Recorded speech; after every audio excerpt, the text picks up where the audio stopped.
¿Qué tal, amigos? Buenas noches. Bienvenidos, señoras y señores, a este programa número 83 de Ni Más Ni Menos. Les tenemos reservadas hoy un montón de sorpresas en nuestro programa. Desde invitados que van a hablarnos de la difícil tarea que siempre lo es de emprender un negocio, hasta otros que vienen a proponer nuevas ideas también en torno a la política tras las recientes elecciones municipales y autonómicas. En fin, vamos a empezar hablando de algo que nos preocupa a todos, los salarios de los españoles o los salarios de los europeos, donde hay una enorme disparidad. A muchos nos gustaría tener el salario de un alemán, por ejemplo, o de un sueco, o de un noruego, y no desde luego de un rumano, o de un portugués, o de un polaco, que es mucho más bajo, evidentemente. Bueno, pero de eso volvemos a hablar porque ya en su momento hablamos del tema con Diego Barceló, que lo va a explicar mucho mejor que yo, nuestro economista. ¿Qué tal, Diego? ¿Qué tal, Víctor? Bien. ¿Por qué hay tanta disparidad, podríamos empezar diciendo, en la Unión Europea? A ver, si tomamos los datos anuales del 2014 y nos referimos al salario ordinario en términos brutos, ¿qué significa? Son los salarios de los pagos de regularidad mensual, o sea, no se incluyen ni horas extraordinarias, ni las pagas extraordinarias, ni nada. O sea, y en términos brutos, es decir, antes de retenciones y deducciones. Bueno, ese salario en la Unión Europea en 2014 tuvo un promedio de 2.062 euros por mes, 2.062. Ahora, ¿qué pasa? Dentro de ese promedio nos encontramos el caso de Dinamarca, que es el más alto de todos, con 3.700 euros por mes, y luego el de Bulgaria, con menos de 400 euros por mes. España está en el medio, porque hay 14 países con un salario más bajo, que es el español, y 13 países con un salario más alto. Pero así todo, el salario promedio de España en 2014 fue un 21% más bajo que la media europea, porque fue de 1.634 euros por mes. Ahora, ¿cómo es posible que haya estas diferencias? ¿A qué se deben? ¿Cómo se explican? Entonces, unos pueden decir, ¿será porque los sindicatos en los países que cobran salarios más altos son más combativos? Y la verdad es que no. Eso no tiene nada que ver, porque ni Dinamarca, ni Luxemburgo, ni Finlandia, que son los tres países que tienen los salarios más altos, se caracterizan ni por huelgas salvajes, ni por medidas de presión de los sindicatos. Entonces, otro puede decir, ¿tendrá que ver con la mayor o menor sensibilidad de los empresarios, que prefieren pagar poco? Pero la verdad que esto tampoco tiene mayor sentido, porque ¿por qué tendríamos que pensar que los empresarios de Bulgaria, de Rumanía o de Lituania son más insensibles o más egoístas que los empresarios alemanes o franceses o españoles? Tampoco carece de sentido. Desde luego que otra idea que sería completamente equivocada para explicar estas diferencias salariales es pensar que la gente de un país es más lista que la de otro país. Es decir, los alemanes tienen un salario promedio de 2.400 euros porque son más listos que los españoles. Eso es una tontería. ¿Por qué? Porque un español, en cuanto pisa Alemania, ya está en condiciones de ganar más dinero. Claro. Y lo contrario ocurre si un alemán viene aquí. Tiene que adaptarse al contexto. Y si viaja un alemán, cruza la frontera y se va a Hungría, tiene que reducir su salario a una tercera parte. Entonces, el nivel de preparación del país en su conjunto, o sea, de qué tan lista es la gente de un país, tampoco es una variable que explica. ¿Cuál es la variable fundamental? La variable fundamental que explica las diferencias salariales entre distintos países es la productividad, es decir, cuánto produce en promedio cada trabajador. Y eso, a su vez, ¿de qué depende? Depende de la cantidad de capital que hay invertido en cada trabajador.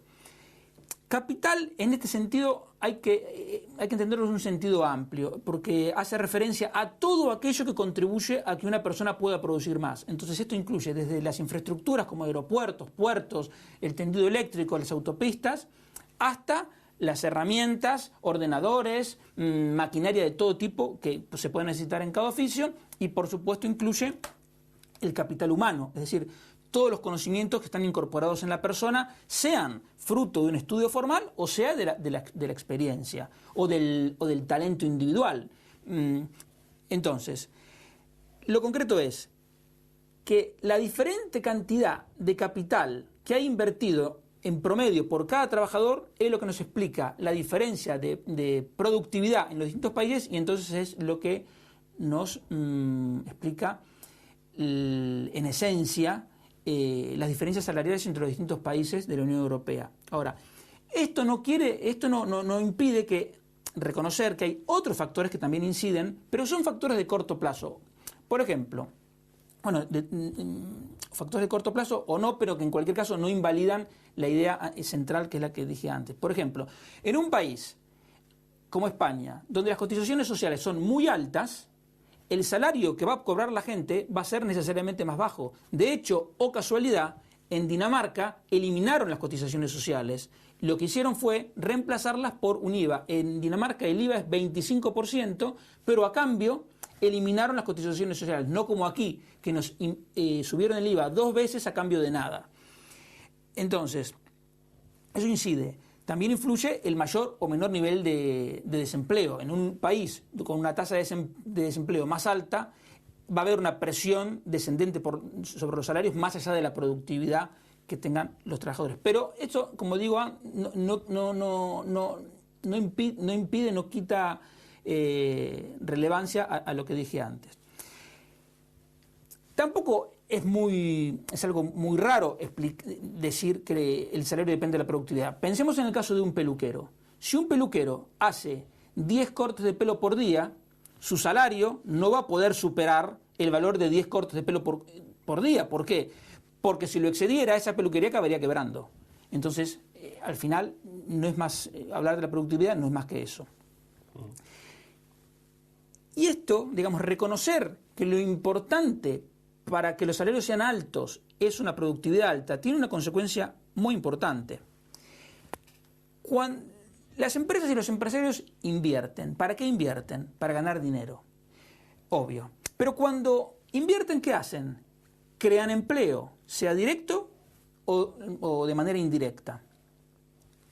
Pero además, cuando los empresarios invierten, están aportando capital para que el trabajo sea más productivo. Entonces, paradójicamente, el mismo empresario, al invertir, está influyendo para que los salarios tiendan a subir. Esto, por supuesto, siempre y cuando estamos hablando de inversión productiva, porque tenemos el ejemplo del Plan E, que aunque se llamó inversión, fue un despilfarro de dinero que no sirvió ni para aumentar la productividad, ni para aumentar los salarios, ni siquiera para aumentar el empleo, más allá de los pocos empleos temporales que se crearon durante unos meses. Entonces, lo relevante que es que todo lo que contribuya a aumentar la inversión productiva, es decir, estabilidad presupuestaria, reducción de impuestos, mejores regulaciones, fomento de la competencia, etcétera, va en beneficio tanto de los empresarios como de los trabajadores. Entonces, lo que nos enseñan los países prósperos, como Dinamarca, Luxemburgo, Finlandia, ¿qué es? Es que no hay ningún conflicto entre el capital y el trabajo, que al revés, por el contrario, lo inteligente es promover una cooperación que al final va en beneficio de todos. O sea que al final no es, como decíamos, que los alemanes son mucho más listos y más desarrollados. Ni más listos ni más trabajadores. Es más, más trabajadores, exacto, en Holanda, por ejemplo, que tienen también un salario del orden de 2.500 euros mensuales, se trabajan menos horas que aquí. ¿Por qué? ¿Cómo se pueden permitir eso? Porque el trabajo es mucho más productivo, porque el país cuenta con unas infraestructuras mucho mejores, mejores regulaciones, todo mejor. Entonces, digamos, no es casualidad, tampoco es una cosa que se construye de un día para el otro. Digamos, un elemento como la seguridad jurídica también incide porque reduce los costes de las empresas, entonces pueden tener más oportunidades de inversión productiva. Y entonces, al final, es lo ideal, porque es un trabajo muy productivo, se cobran altos salarios y se trabajan menos horas. Y además gana dinero el empresario, que es lo que le interesa, ¿no? En fin, señores, pues así hemos arrancado nuestro programa de hoy, hablando de los salarios en la Unión Europea, esa disparidad que decíamos antes y las razones, sobre todo, que es lo que nos preocupa, rompiendo mitos, además, sobre estos asuntos. Muchas gracias, Diego. De nada. No le perdemos de vista a Diego porque enseguida volvemos con él. Ya decíamos que hoy hay un programa lleno de novedades, de sorpresas, la primera de ellas a la vuelta de la esquina.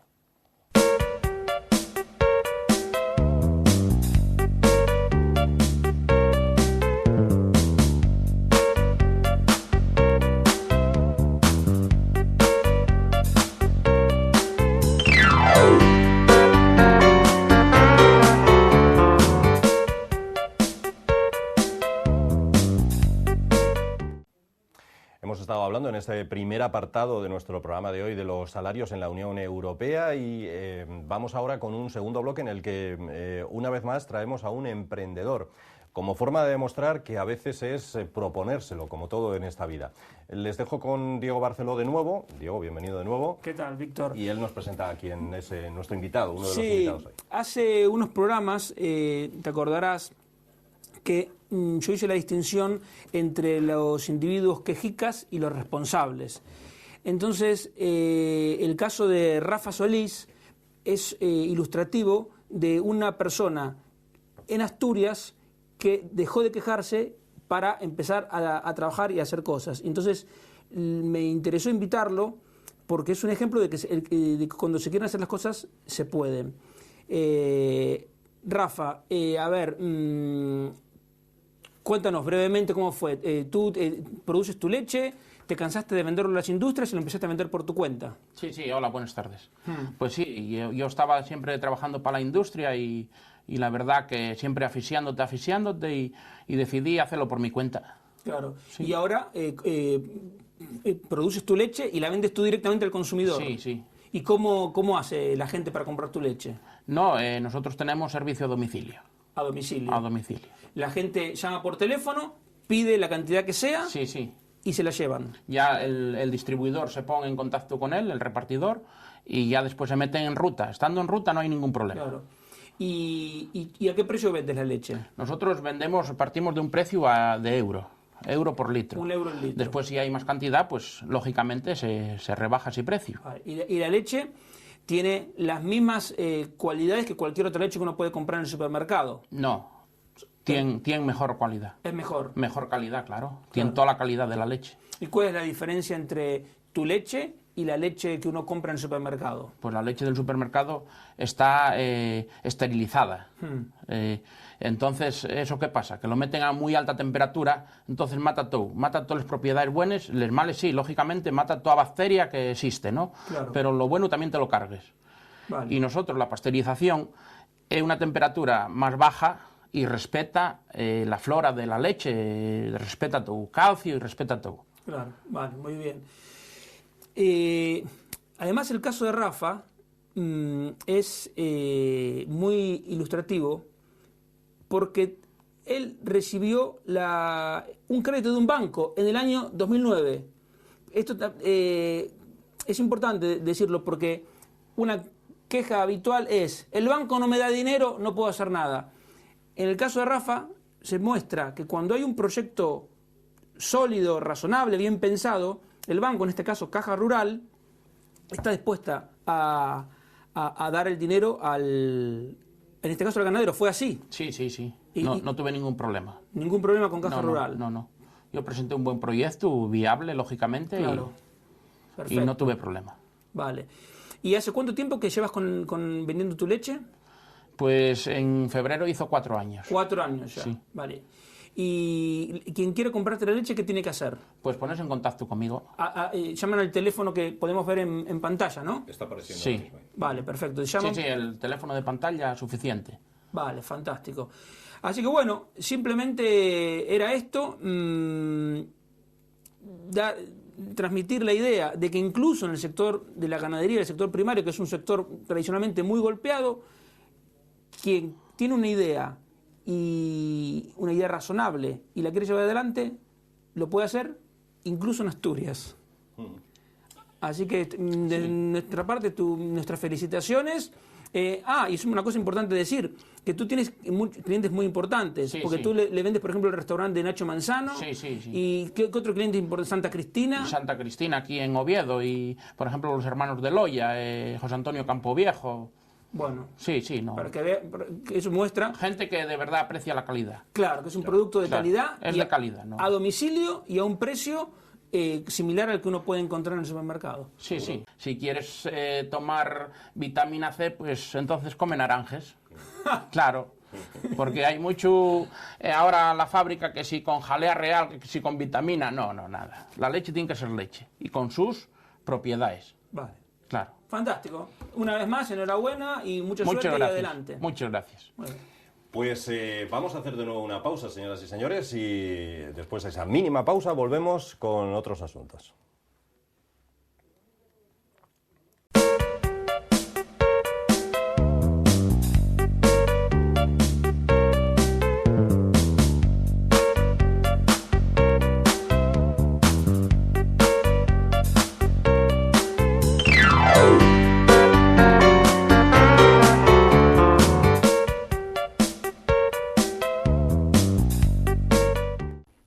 Bueno, pues aquí seguimos. Última parte ya de nuestro programa. Entramos en debate. Antes, permítanme que mostremos, que no lo hemos hecho antes y ha sido un defecto, un error nuestro, la bolsa de nuestro amigo Rafa Solís de la leche El Tayuelu. No olviden pedirla como esta, pero llena, claro, evidentemente. Esto es una bolsa vacía nada más. En fin, señores, lleno de pactos está el panorama nacional. El veto de Podemos, dice hoy la prensa, al Partido Socialista allana el camino a Foro en Gijón y al Partido Popular en Oviedo. El Partido Popular y, por tanto, a Caunedo, mal que le pese a algún contertulio de esta mesa, quizás. Bueno, vamos a hablar de ello, pero además de muchas otras cosas, de lo que está ocurriendo en Llanes, que desborda todas las previsiones, o de cómo Rajoy se ha tomado este asunto de las últimas elecciones y de perder el poder en muchas regiones como está haciendo. Ha dicho Rajoy que los que esperan de él que tome, más o menos, no lo ha dicho con esas palabras, pero los que esperan de él que tome decisiones o cambios importantes, que se van a quedar con un chasco. Ha dicho que aconseja rebajar las expectativas sobre los cambios que pueda hacer. En fin, esto no sé cómo cogerlo. Vamos a presentarles a nuestros invitados de hoy y empezamos a debatir todo esto, si les parece. Empiezo, por ser caballeroso, además, con Rosa Trapiello. ¿Qué tal, Rosa? Hola, muy bien, buenas noches. Pues yo sí lo entiendo. Lo que tú dices que no entiendes lo de Rajoy, yo sí lo entiendo. Bajo presión, pero ¿por qué vas a tener que actuar bajo presión de otros partidos que te dicen que tiene que ir fuera fulanito? Yo no lo entiendo. Pero yo no tomas nota de lo que te han dicho los electores. Pero vamos a ver, es que el Partido Socialista está jugando sucio como acostumbra, diciendo en todos los sitios que le quieren oír la debacle que ha sido el Partido Popular, que ha sido el mayor golpe. Es que el PSOE llevó mayor golpe que el Partido Popular. O sea, hombre, pero bueno, no va a dejar de gobernar y el PP sí, por ese camino, ¿no? Bueno, pero el PP tendrá que tomar sus decisiones. Ya saben todos ustedes que yo no es que sea defensora del Partido Popular, pero a mí lo que no puedo comprender es por qué otros partidos tienen que inmiscuirse en la vida interna de los demás. O sea, ¿por qué el Partido Socialista le tiene que decir a Rajoy que tiene que marchar Rita Barberá, que tiene que... Marcharán cuando yo lo diga. Yo soy ese señor, soy el presidente de un partido y diré, se irán si yo creo que se tienen que ir. No porque tú me lo digas para poder negociar. Yo, soy de la opinión que gobierne el que tenga que gobernar, pero desde luego quitarse las zapatillas, por no decir otra cosa más común y más vulgar, quitarse las zapatillas porque aquel diga que si no pacto contigo, que gobiernen ellos, que gobierne el que tenga que gobernar, pero ceder, yo no lo entiendo eso. Gonzalo, ¿qué tal? Bienvenido. Bueno, bien hallados, buenas noches. Por una vez voy a estar de acuerdo con Rosa, además voy a hacerlo en verso y no en prosa. Dice un poema que aprendí de pequeño: bebiendo un perro en el Nilo al mismo tiempo corría. Bebe quieto, le decía un taimado cocodrilo. No es sano beber y andar, pero menos sano es guardar a que me claves el diente. Y respondió el cocodrilo: oh docto perro viejo, yo veneno tu sentir en esto de no seguir del enemigo el consejo. Pues básicamente lo mismo, ¿no? Pues es que es elemental. Muy poéticamente, Gonzalo entra hoy, pero sí. Es elemental. Buen arranque, es señor. Incomprensible. Lo que estamos viviendo en estos momentos es incomprensible. Bueno, pero los hay que sí se están bajando un poco los pantalones, ¿no? Por aquello de pactar con Ciudadanos o con quien sea necesario. Diego, bienvenido. Sí, vamos a ver en qué termina todo esto. A mí me gusta la competencia, así que haya más partidos compitiendo es bueno, que se arreglen. Y la política es como la economía, es un partido de fútbol que no acaba nunca. Quiero decir, uno puede hacer ahora la jugada que quiera, pero el partido sigue y la gente vuelve a votar, y lo que no le guste ahora, en noviembre lo va a hacer notar. Entonces, bueno, que se anden con cuidado. Bueno, hoy tenemos un invitado en nuestro debate. Se llama Javier Jové, y es cofundador y responsable de comunicación del Club de los Viernes. Bienvenido, Javier. Muy buenas noches. Un club de pensamiento liberal. Efectivamente. Para muchos el culpable de la crisis. No sé qué nos puede decir para empezar de ese Club de los Viernes. Bueno, pues el club nace de una serie de personas que a lo largo de los últimos meses hemos ido coincidiendo y confluyendo en distintos proyectos, que tenemos una sintonía intelectual, una manera similar de entender las cosas, y que, bueno, pues estamos francamente preocupados pues, por la hegemonía cultural de la progresía, la hegemonía cultural de la visión estatista de la vida, y que además, pues después de los resultados de las elecciones del 25M, pues además vemos con mayor preocupación que esta vía estatista pues pueda verse sumamente agravada y preocupada pues por la llegada del comunismo. Comunismo bajo distintos ropajes o bajo apariencias novedosas o presentaciones exóticas, pero que en definitiva pues son las mismas políticas fracasadas de siempre. Y como vemos que los partidos políticos pues no acaban de plantar cara ni la batalla ideológica y demás, pues hemos entendido que seremos nosotros, que será la sociedad civil, que serán las personas las que de alguna manera, pues ante esa dejación de los partidos políticos, de su responsabilidad de plantear alternativas diferentes al pensamiento único y a la hegemonía del pensamiento socialdemócrata, pues tenemos que empezar por la propia sociedad, por articularnos y realmente trasladar este discurso y este nuevo mensaje y esta manera de entender la vida pues a la sociedad española en general.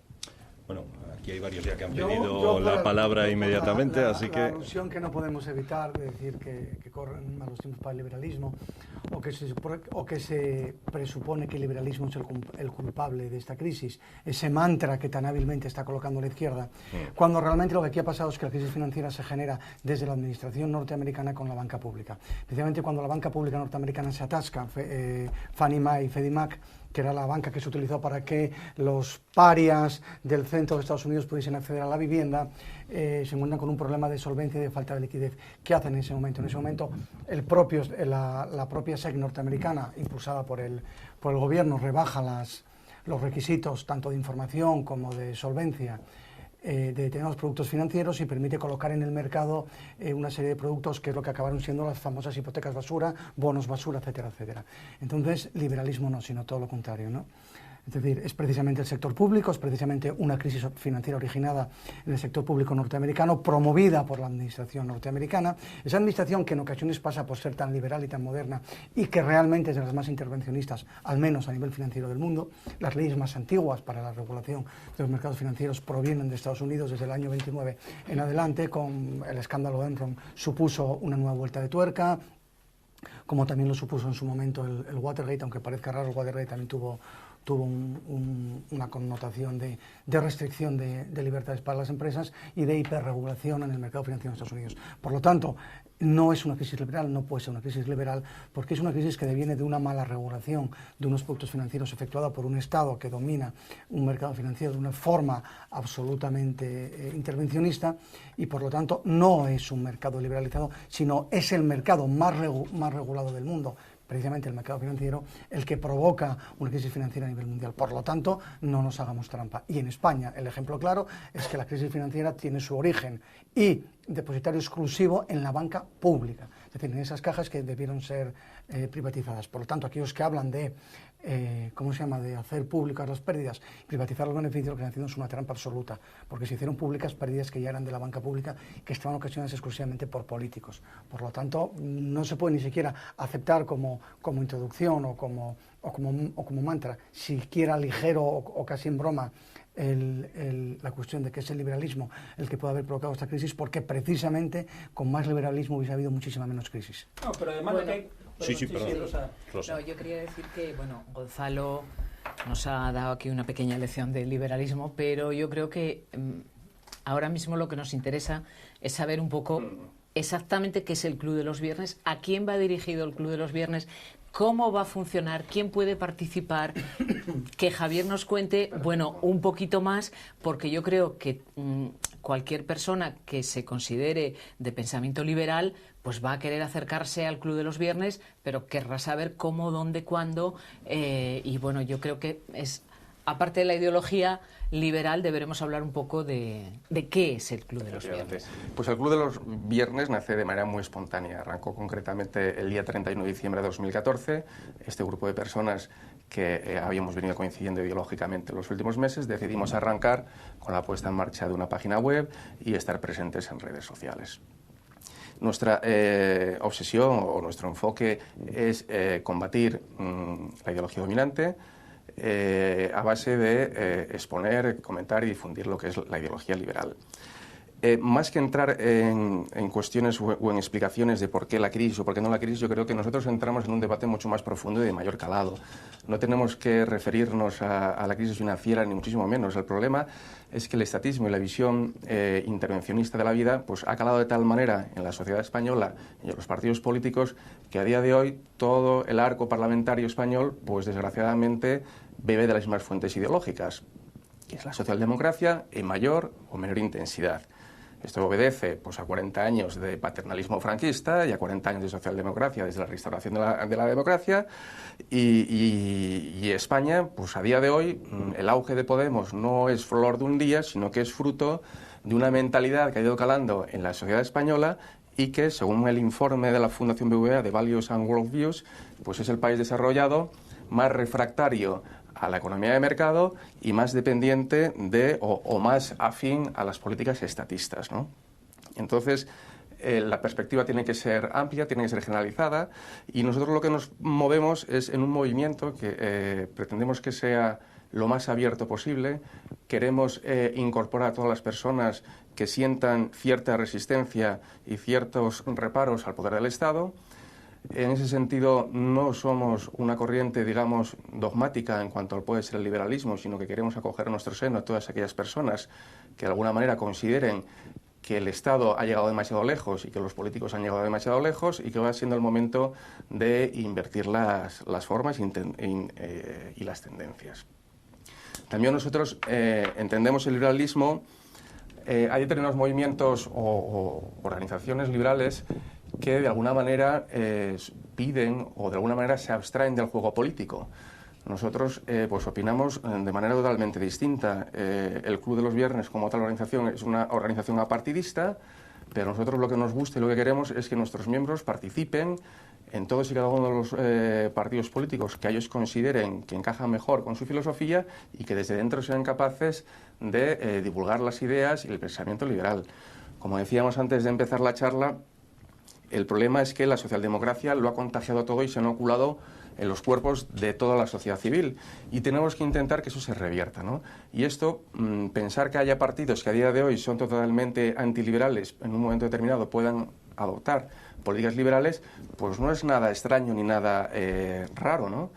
En muchos países, precisamente los partidos políticos que han adoptado la mayor reforma de carácter liberal a sus políticas han sido partidos que nominalmente, sin embargo, eran socialdemócratas. Y el paradigma más claro pues es el caso del Partido Laborista neozelandés y en concreto pues de su ministro de Economía en los años 80, Sir Roger Douglas, que fue precisamente el que introdujo y las reformas a un ritmo frenético de carácter liberal y que ha logrado pues, que Nueva Zelanda es uno de los países que a día de hoy cuente con mayores índices de libertad económica. Entonces nuestro mensaje es ese.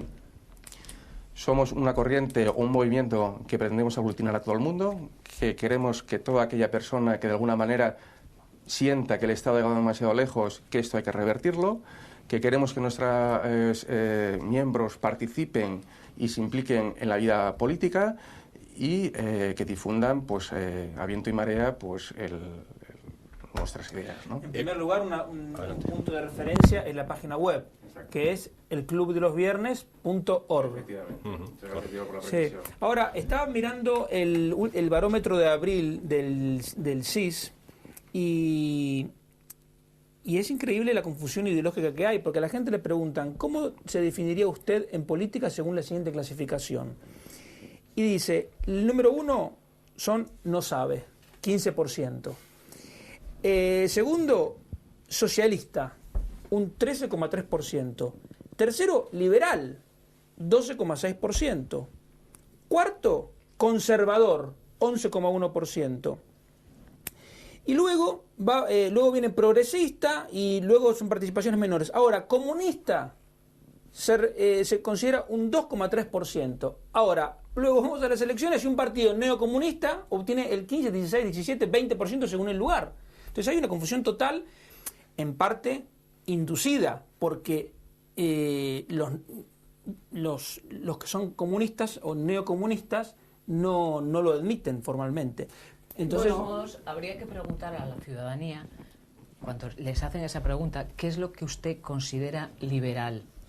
Bueno, para saber qué sin duda. definición darían.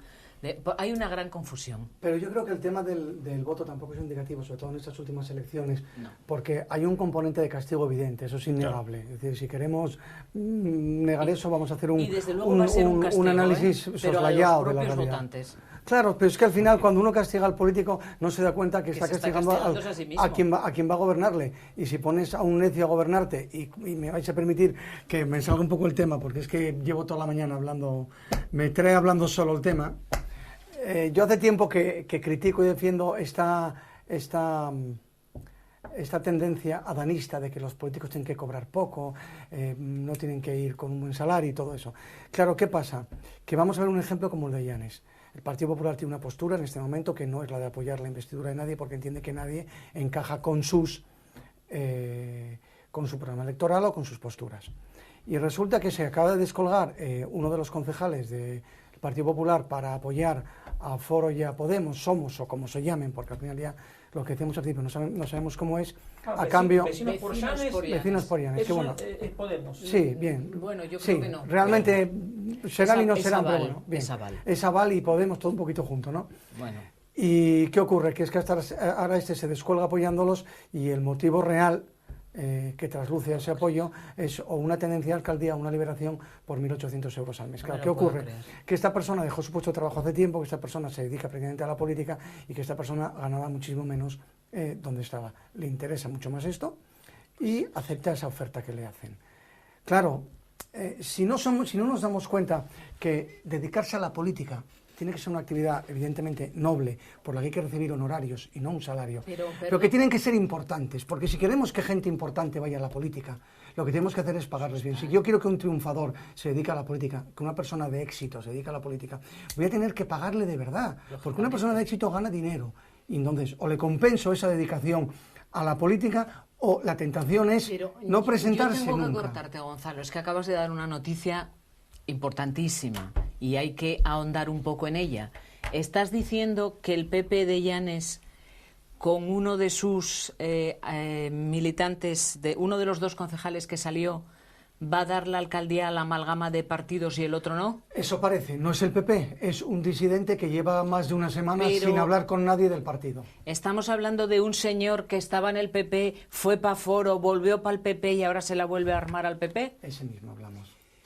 Hay un problema claro Pero de el selección de problema, personal en la política. Efectivamente, Sí, es el PP tiene un grave problema. Claro, pero al final Tiene por lo más que de uno, estamos sí, pero hablando, ese es si uno tú de ellos. buscas gente importante, la gente importante es seria. Si tú buscas a cualquiera, el cualquiera tiene poco que perder y el que tiene poco que perder Pero tiene mucho que esto ganar. que has dicho es seguro. Es una comunicación de buena fuente en Llanes esta mañana. De hecho, la otra concejal del PP de Llanes está recibiendo presiones importantes por parte de ese conglomerado de partidos para que también Es que siga el mismo necesitan camino. a esa mujer Porque- para no, que no, vote. porque para que la gente lo entienda. Foro tiene 4 concejales. Vecinos por Llanes tiene 3. O sea, son 7. Izquierda Unida, 1. E Izquierda 8. Unida no entraba. Bueno, Y el debería PP entrar. que entra. Entre Izquierda Unida, porque con 1 del PP ya son 9, que es la mayoría. Ahora, Exactamente. lo que yo me gustaría puntualizar es lo siguiente.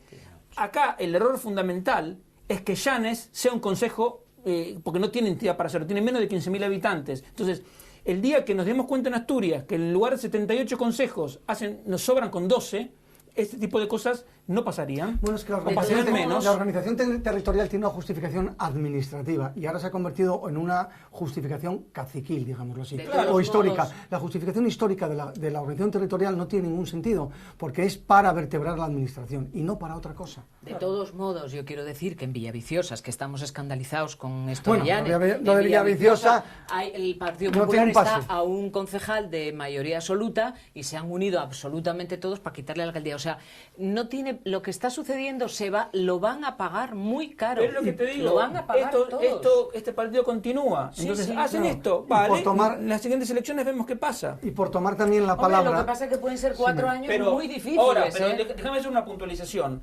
Tanto en esa salsa de Llanes como en esta salsa de Villaviciosa está el ingrediente Foro.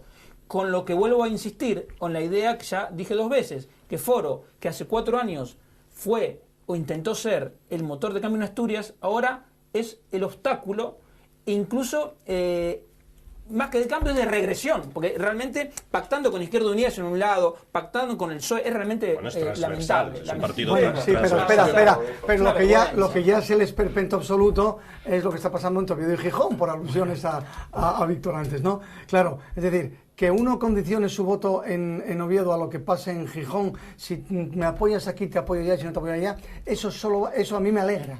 Y además, lo digo sinceramente, me alegra porque obliga a aquel que se presentó bajo esa capa de adanismo a quitarse la careta, a tener que hacer política real y a demostrar quién es. Y a demostrarle al votante que hizo el idiota cuando le votó.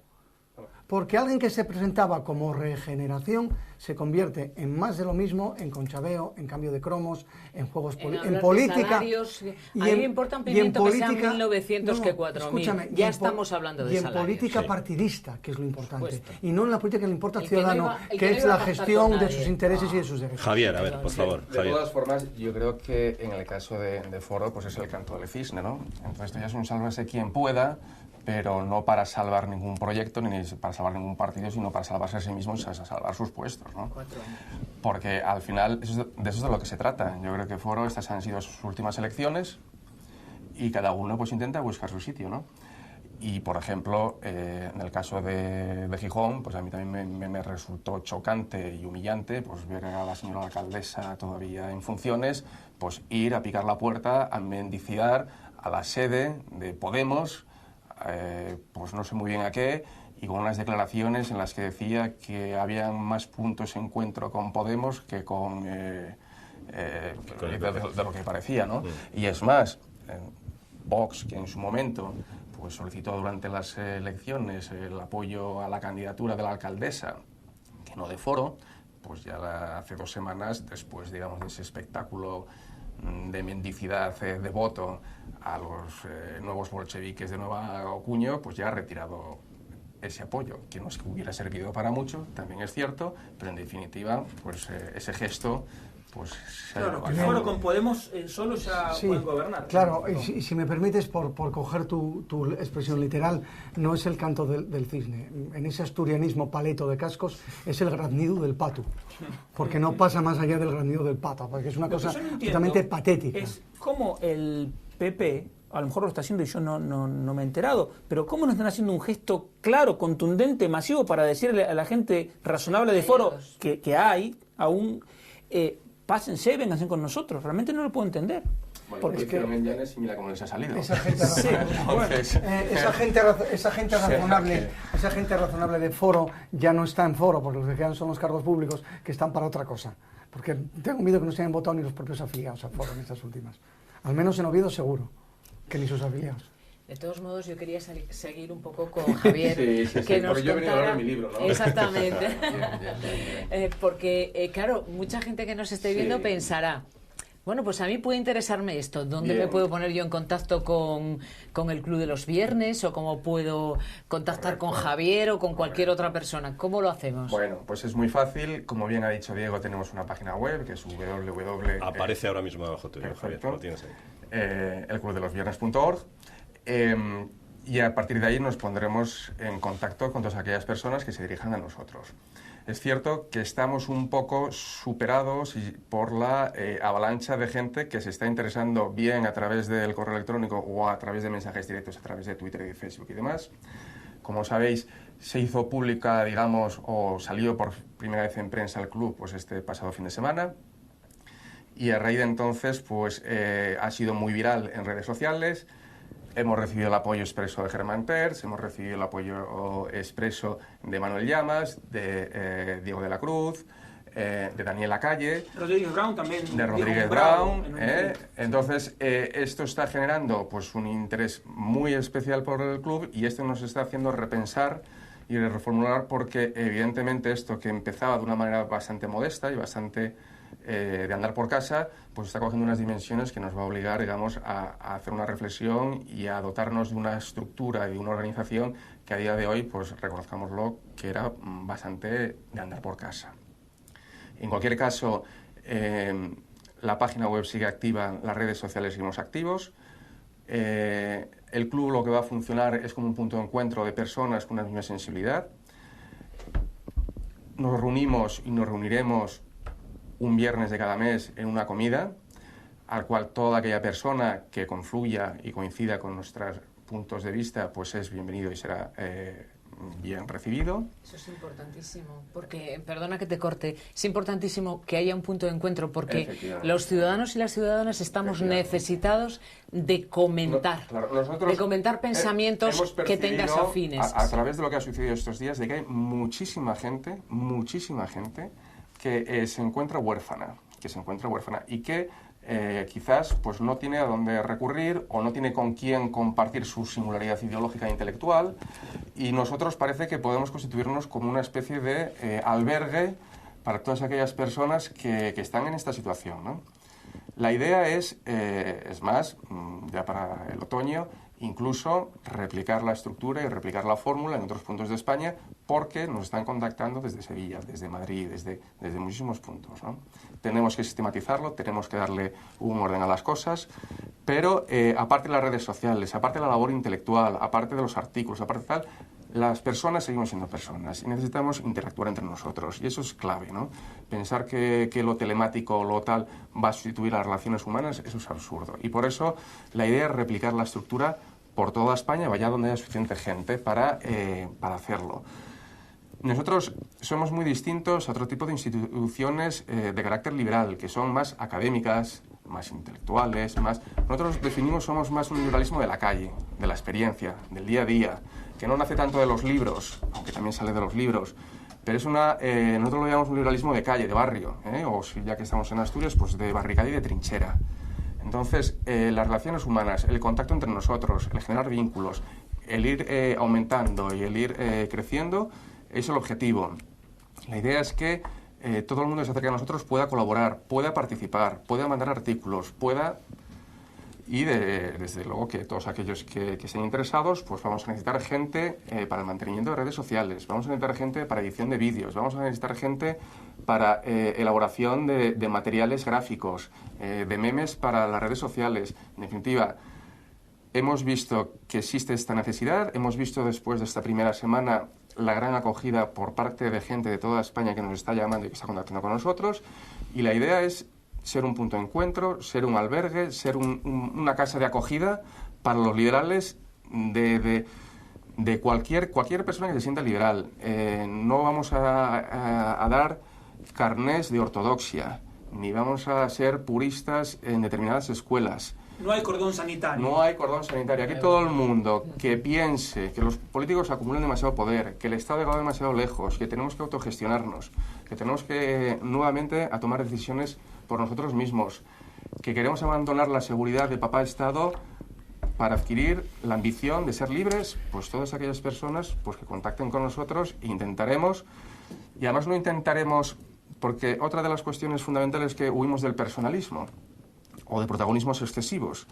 Entonces, queremos que se nos conozca más como un movimiento en el que todo el mundo puede participar, en el que todo el mundo sea bienvenido y en el que todo el mundo pueda trabajar. Y evidentemente llega un momento en el que hay personas que tienen que dar la cara para dar a conocer el proyecto, pero detrás de esto no hay ambiciones personales, no hay carreras políticas, no hay carreras de ningún tipo. Eso iba a preguntarte, Javier. Hay quien podría preguntarse malintencionadamente quién está detrás. ¿Algún partido político, algún poder económico está detrás de todo esto? Nada, poderes económicos. Ojalá. Pero te digo una cosa. Poderes económicos ya te digo que no. Bueno, todo eso requiere, todo lo que estás contando requiere dinero, requiere un mínimo, ¿no? Voluntariado. Por ahora es simplemente comer, cada uno se paga su cubierto. Exactamente. Las redes sociales son gratis, aunque es verdad que exige a alguna gente un cierto trabajo. No, por ahora no. Sería bien recibido un poder económico, algún sponsor. No, quería simplemente añadir 3 cosas. 1, la cuenta de Twitter es Club de Viernes, @Club de Viernes. La página de Facebook es el Club de los Viernes. Mostra, Javier, en cámara eso, porque así la gente lo va a identificar más fácil cuando lo vea. El círculo que... Porque hay otra del Club de los Viernes, para que no haya confusión, es esa. Y el viernes 10 de julio va a haber una conferencia en Oviedo, donde va a hablar Daniel Lacalle. ¿A qué hora es Es el viernes, como no puede ser de otra manera, 10 de julio, Comenzaremos a las 5 de la tarde con 2 teloneros de excepción. Primeramente contaremos con la presencia de Diego, que nos va a hablar de la trampa de la media fiscal europea. Sí. Y luego contamos con un médico extraordinario que yo la primera vez que le conocí pues quedé enamorado intelectualmente de él, que es Javier Bardavío, que vendrá a hablarnos de un modelo sanitario para el futuro, el no modelo. Durante toda la jornada estará Daniel Lacalle y él cerrará con una ponencia sobre el modelo liberal, tanto desde la vertiente económica como la vertiente social. Y acabaremos también, y también lo digo por aquellas personas que se quieren animar, que habrá una cena posterior con Daniel Lacalle, en el que aprovecharemos también para que sirva para pagar parte de los gastos de funcionamiento del club. Ahora no sé exactamente el correo electrónico, pero lo pueden consultar en la página web. Está, lo digo porque si, como el aforo es limitado y hay cantidad de gente que se ha mostrado interesada en la jornada, pues vamos a pedir que la gente se apunte y se inscriba, y aquellos que también quieran cenar, pues en función de los asistentes, buscaremos una localización u otra. Ahora, para remarcar lo importante que es la existencia del Club de los Viernes. Estamos terminando de atravesar la peor crisis desde la Guerra Civil. Y la gente, sin embargo, todavía no entendió qué fue lo que pasó. Entonces, además de lo que comentaba Gonzalo, financiero, acá en España había otro problema, que a partir del 2004, Solbes, Zapatero y luego Salgado hicieron una política fiscal temeraria que consistió en aumentar el gasto público por encima de lo que crecía la economía y al mismo tiempo sin hacer ninguna reforma. Entonces, cuando uno mira los datos con objetividad, se encuentra que la burbuja se empieza a construir en el 2004, cuando, por ejemplo, la licitación oficial, Zapatero la triplica. Los gastos sociales, en lo que ellos llaman nuevos derechos, los aumentó un 85%. Y bueno, el fin de fiesta, ¿cuál fue? El Plan E, con sus 13.000 millones de euros, el cheque bebé gastó 4.000 millones de euros. Entonces, ¿qué pasó? Que esa presión de demanda que la economía no podía soportar se tradujo en un déficit exterior inmenso, porque España tenía el segundo déficit exterior más grande del mundo, solo superado por el de Estados Unidos, y en una acumulación de una deuda externa brutal. Entonces de eso no tienen nada que ver ni los bancos, ni la gente, ni las empresas. Fue una cuestión irresponsable de la política económica que siguió el gobierno de Zapatero. Luego reventó. Entonces, hay que entender, la crisis en España la produjo la política fiscal temeraria de aumento de gasto público irracional unida a la falta de reformas. Nos quedamos, sí, muy rápido, si son 30 segundos, Javier, por favor, porque nos quedamos sin tiempo. Ahondando en esto, yo creo que muchas veces ponemos el énfasis en las causas económicas de la situación, ¿no? Pero es que al final la economía es consecuencia de un caldo cultivo previo intelectual y cultural, ¿no? Entonces, España está preparada, no queda más remedio que acabar en ese tipo de políticas. Cuando uno coge, como os decía, que os lo recomiendo vivamente, el estudio de la Fundación BBVA, el que os comentaba, Values and Worldviews, es que, claro, por ejemplo, España, es que no quedaba otra. El 74% de la población española piensa que el Estado ha de ser quien ha de garantizar el nivel de vida digna de los españoles. En Reino Unido es del 34%, hay 40 puntos de diferencia. O, por ejemplo, en España, muy rápido, Javier, que nos quedamos. la inmensa mayoría es el país desarrollado en el que la gente piensa que la economía de mercado es la causa de las desigualdades sociales, a una diferencia de 20 o 30 puntos por encima del resto, y que la economía de mercado está peor valorada. Entonces, al final, fruto de este caldo de cultivo cultural, fruto de esta páramo intelectual, pues vienen las políticas económicas pues que todos... En esencia, luchamos contra 400 años de manía al dinero, de manía a la economía y de entender que todo aquello que tenga que ver con la economía y con la generación de riqueza es algo malo. Desde la postergación de la Escuela de Salamanca estamos como estamos. Bueno, nos quedamos sin tiempo, así que vamos rápidamente con la agenda. Es una pena, no me habéis dicho nada, claro, no ha dado tiempo a decirme nada de Felipe González en Venezuela, por ejemplo. Uy, es verdad.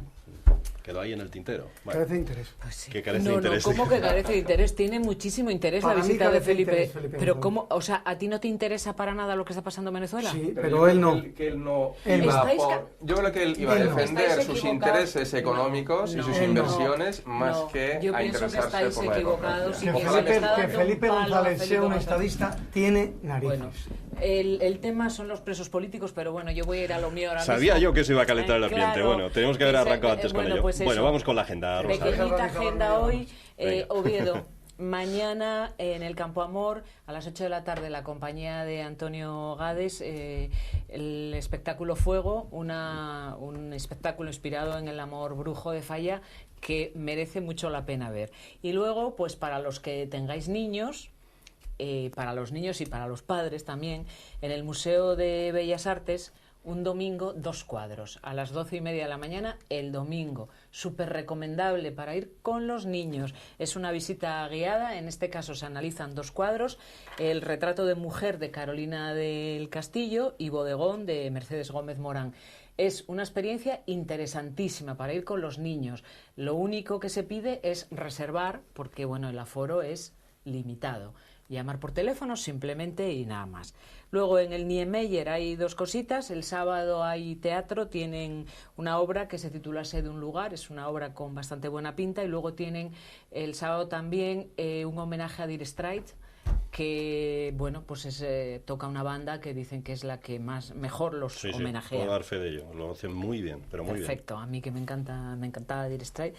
Y luego en Gijón, el sábado día 13, también para los que quieran ir con niños, a las 7 de la tarde en el Museo Evaristo Valle, El gato, el cisne y el burro. Es un concierto didáctico. La verdad es que este tipo de conciertos didácticos merecen muchísimo la pena si se quiere que los niños desde bien pequeños sepan lo que es una orquesta, lo que son los instrumentos. Bueno, pues en este espectáculo que está dentro del programa que en el museo llaman Familiarizarte, arte ahí con mayúscula, bueno, pues los niños van a disfrutar de que el grupo que hace este espectáculo les va a enseñar todos los instrumentos musicales, cómo funcionan, para qué son, cómo funciona la orquesta, y además es interactivo. Los niños van a poder participar, van a poder ser directores de orquesta. Yo creo que es un espectáculo que para los padres que estén interesados en que sus niños, aparte de ir a ver fútbol de vez en cuando, también vean cosas culturales, es fundamental. Y esto es lo poquito que traemos este fin de semana. Bueno. Pero amplio, ¿eh? Hablando de niños, como la cultura también necesita de una buena salud física, deciros que las escuelas de rugby del Real Oviedo en el Paseo del Bombé mañana por la tarde de 6 a 8 harán una especie de entrenamiento abierto a todo el mundo, en el que se hará un poco de difusión del rugby, de ese deporte de minorías que transmite unos valores que ningún otro lo hace. Pues ojalá se convierta en mayorías, Gonzalo, ese deporte. Muy bien, pues así nos despedimos, señoras y señores. Tenemos que marchar, nos quedamos sin tiempo. Volvemos, por supuesto, la próxima semana con más y mejores temas, si cabe. Hasta la semana que viene.